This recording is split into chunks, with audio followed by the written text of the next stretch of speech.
I sincerely apologize for not making videos lately, and just right now I was watching the Rangers game and they just beat Tampa Bay 3-1. But today we're going to be talking about a different team.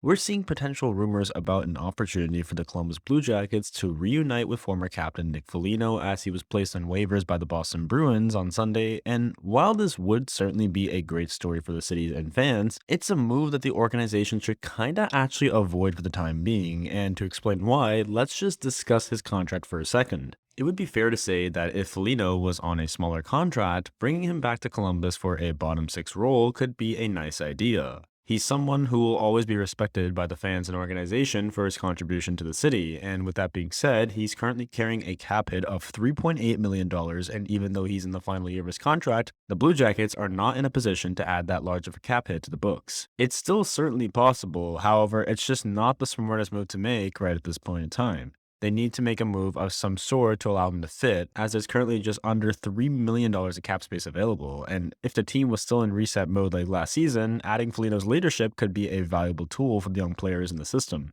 With the additions of Johnny Gaudreau and Eric Gudbranson this offseason, things have changed drastically. And while the roster is still young for the most part, the pieces to be competitive are already there. And then also throw in the fact that management basically traded away Oliver Bjorkstrand to make the current amount of cap space.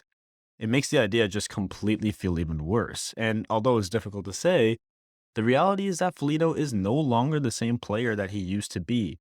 Ever since leaving Columbus, he's experienced quite a bit of difficulty. Last season with Boston, he only had 2 goals and 11 assists through a total of 64 games, which is a far drop from the numbers he was putting up in the mid 2010s. And that's kind of why the Blue Jackets management decided to go in another direction. It was just what's best for both the organization and the player. And it's only been a season and a half since he departed, and to be honest with you, that reasoning is just as strong today as it was back then. Simply put, there is no room for Foligno in the lineup. We already have discussed the financial reasons, but another drawback is the fact that there's already a major fight for positioning in the bottom half of the lineup. Kirill Marchenko is a highly tutored rookie, and he's been forced down to the American Hockey League, and Ken Johnson is expected to make the roster, but there's a chance he faces a similar fate later on in the season. The team is in a position where they should be looking to move out mid-level players rather than bring more of those type of guys in, and putting an aging veteran in the midst of that fight will only lead to a lower level of development for those who are fighting for a roster spot as it is, and Foligno would be the type of player who would benefit this team as a trade deadline acquisition for depth,